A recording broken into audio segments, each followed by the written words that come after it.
श्री स्वामी समर्थ. मकर राशीच्या व्यक्तींनो, 26 जुलै 2026 नंतर तुमच्या आयुष्यात असा काळ सुरू होऊ शकतो जो तुमच्या मेहनतीचे खरे मूल्य दाखवेल. अनेक दिवसापासून रखडलेले कामे पुन्हा गती घेऊ शकतात. करिअरमध्ये नवीन संधी मिळू शकतात. ज्या प्रयत्नांचे फळ आतापर्यंत दिसत नव्हते त्यातून हळूहळू यश मिळण्याची शक्यता आहे. पण या काळात आळस, चुकीचे निर्णय आणि निष्काळजीपणा टाळणे अत्यंत महत्त्वाचे असेल. म्हणून हा व्हिडिओ शेवटपर्यंत नक्की पहा, कारण आज आपण जाणून घेणार आहोत 26 जुलै ते 10 डिसेंबर 2026 या शनी वक्रीच्या काळात मकर राशीच्या जीवनात कोणते मोठे बदल घडू शकतात. नमस्कार मित्रांनो, आपल्या चॅनलवर तुमचे मनपूर्वक स्वागत आहे. आज आपण मकर राशीसाठी शनी वक्रीचा सविस्तर प्रभाव जाणून घेणार आहोत. मकर राशीचा स्वामी ग्रह शनी असल्यामुळे हा काळ तुमच्यासाठी विशेष महत्त्वाचा ठरू शकतो. अनेकांना शनी वक्री म्हणजे भीती वाटते, पण प्रत्यक्षात हा काळ स्वतःला सुधारण्याचा, अपूर्ण कामे पूर्ण करण्याचा आणि मेहनतीला योग्य दिशा देण्याचा असतो. शनी वक्री म्हणजे शनी ग्रह प्रत्यक्षात मागे फिरत नाही. पृथ्वी आणि शनीच्या गतीतील फरकामुळे ते मागे जात असल्याचा भास होतो. ज्योतिषशास्त्रात हा काळ आत्मपरीक्षण, संयम आणि सुधारणा यांचा मानला जातो. ज्या कामामध्ये अडथळे आले होते त्याचा पुन्हा विचार करण्याची संधी या काळात मिळू शकते. त्यामुळे हा काळ घाबरण्याचा नसून योग्य नियोजन करून पुढे जाण्याचा आहे. तिसऱ्या भावातील शनीचा प्रभाव. या काळात शनीचा प्रभाव तिसऱ्या भावाशी संबंधित विषयावर अधिक जाणवू शकतो. तिसरा भाव म्हणजे धैर्य, पराक्रम, संवाद, कौशल्य, प्रयत्न, लहान प्रवास आणि स्वतःच्या मेहनतीने मिळवलेले यश. म्हणून या काळात नशिबापेक्षा तुमच्या प्रयत्नांना अधिक महत्त्व असेल. जितकी जास्त मेहनत कराल तितके चांगले परिणाम मिळण्याची शक्यता आहे. गेल्या काही महिन्यात तुम्ही खूप मेहनत केली असेल, पण अपेक्षित यश मिळाले नसेल. काही प्रकल्प अडकले असतील, काही संधी हातातून गेल्या असतील. आता परिस्थिती बदलण्याची शक्यता आहे. पूर्वी केलेल्या प्रयत्नांचे फळ मिळण्यास सुरुवात होऊ शकते. मात्र सातत्य सोडू नका. शनी नेहमी उशिरा फळ देतात, पण ते टिकणारे आणि समाधान देणारे असते. या काळात तुमचा आत्मविश्वास वाढू शकतो. कठीण निर्णय घेण्याची क्षमता विकसित होईल.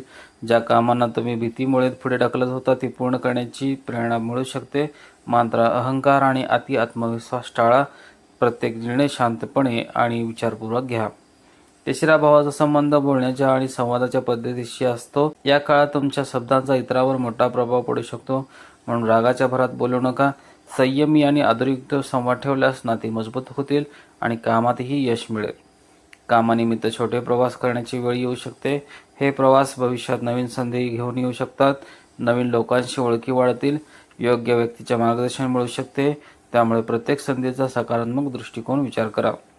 शनी एकच गोष्ट शिकवतात: मेहनत करा, संयम ठेवा आणि योग्य मार्गाने पुढे चला. यश पटकन मिळाले नाही म्हणून निराश होऊ नका. योग्य वेळी केलेल्या प्रयत्नांचे फळ नक्की मिळते. आता जाणून घेऊया या काळात आर्थिक स्थिती, करिअर, व्यवसाय, स्पर्धा, परदेश योग आणि वैयक्तिक आयुष्यात कोणते महत्त्वाचे बदल दिसू शकतात. या शनी वक्राच्या काळात पैशाबाबत अधिक शिस्त ठेवणे आवश्यक ठरेल. उत्पन्न वाढण्याच्या संधी मिळू शकतात, पण त्याचवेळी खर्चावर नियंत्रण ठेवणे तितकेच महत्त्वाचे असेल. पूर्वी केलेल्या मेहनतीचे आर्थिक फळ आता मिळू शकते. रखडलेले देणी परत मिळण्याची शक्यता आहे. बचतीची सवय लावल्यास भविष्यात मोठा आर्थिक आधार तयार होऊ शकतो. या काळात तुमच्या बोलण्याचा प्रभाव अधिक जाणवेल. गोड आणि संयमी शब्द अनेक तणाव कमी करू शकतात. कुटुंबातील सदस्यासोबत गैरसमज असतील तर संवादातून ते दूर करण्याचा प्रयत्न करा. आई वडील आणि वडीलधारांचा सन्मान करा. त्यांच्या अनुभवाचा फायदा तुमच्या महत्त्वाच्या निर्णयामध्ये होऊ शकतो. नोकरी करणाऱ्या व्यक्तींना नवीन जबाबदाऱ्या मिळू शकतात. वरिष्ठ अधिकारी तुमच्या कामाची दखल घेऊ शकतात. प्रमोशन, नवीन पद किंवा अधिक जबाबदारी मिळण्याची शक्यता आहे. जर तुम्ही बराच काळ नोकरी बदलण्याचा विचार करत असाल तर योग्य संधी मिळू शकते. मात्र कोणताही निर्णय घाईघाईत घेऊ नका. Digital marketing, social media, YouTube, blogging, freelancing, IT किंवा ऑनलाईन व्यवसायाशी संबंधित व्यक्तीसाठी हा काळ विशेष लाभदायी ठरू शकतो. पूर्वी अडकलेले प्रोजेक्ट पूर्ण होऊ शकतात. नवीन क्लायंट किंवा मोठ्या संधी मिळण्याची शक्यता आहे.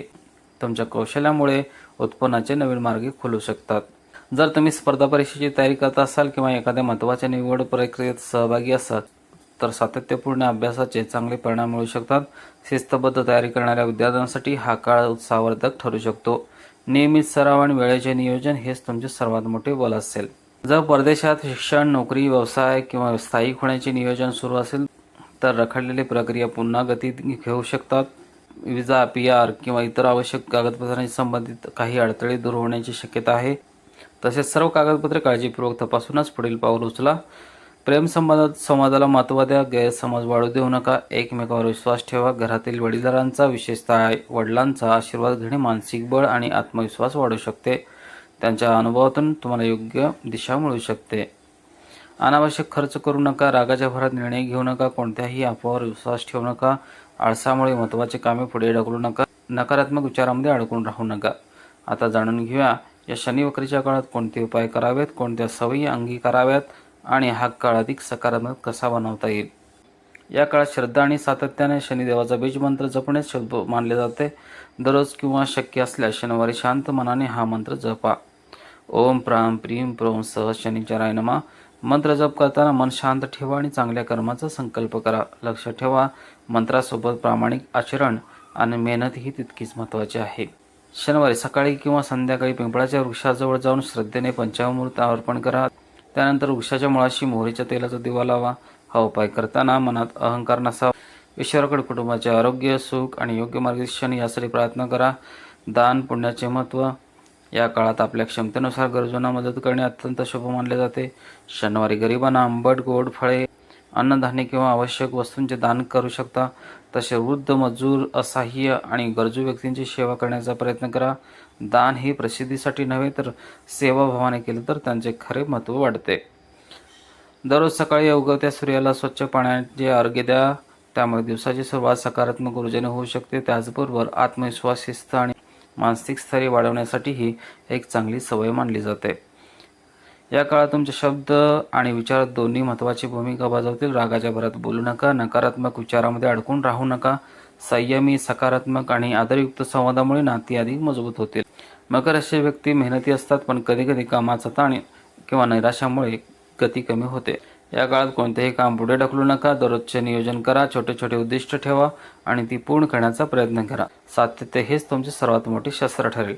ते आपल्याला अधिक जबाबदार, अधिक शिस्तबद्ध आणि अधिक मजबूत बनवण्यासाठी येतात. या काळात मिळणाऱ्या प्रत्येक अनुभवातून काहीतरी शिकण्याचा प्रयत्न करा. आज केलेली योग्य मेहनत उद्याचे मोठे यश घडवू शकते. मित्रांनो, 26 जुलै ते 10 डिसेंबर 2026 हा शनी वक्रीचा काळ मकर राशीसाठी मेहनतीचे फळ देणारा ठरू शकतो. करिअरमध्ये प्रगती, ऑनलाईन आणि डिजिटल क्षेत्रातील संधी, आर्थिक नियोजनात सुधारणा, परदेशाशी संबंधित कामांना गती, कुटुंबातील आनंद आणि रखडलेली कामे पूर्ण होण्याची शक्यता या काळात दिसून येते. मात्र या सर्व गोष्टीचा पाय एकच आहे: मेहनत, शिस्त, संयम आणि योग्य कर्म. जर तुम्ही या 4 गोष्टी जपल्या तर हा काळ तुमच्या आयुष्यातील महत्त्वाचा सकारात्मक टप्पा ठरू शकतो. तुमची रास मकर असेल तर कमेंटमध्ये जय शनिदेव असे नक्की लिहा. या व्हिडिओमधील कोणता मुद्दा तुम्हाला सर्वात महत्त्वाचा वाटला हेही कमेंटमध्ये सांगा. व्हिडिओ आवडला असेल तर एक लाईक करा, आपल्या मित्रपरिवारासोबत शेअर करा आणि अशाच राशी भविष्याच्या माहितीपूर्ण व्हिडिओसाठी आपल्या चॅनलला सबस्क्राईब करायला विसरू नका. पुढील व्हिडिओमध्ये आपण आणखी एका राशीचे भविष्य जाणून घेऊ.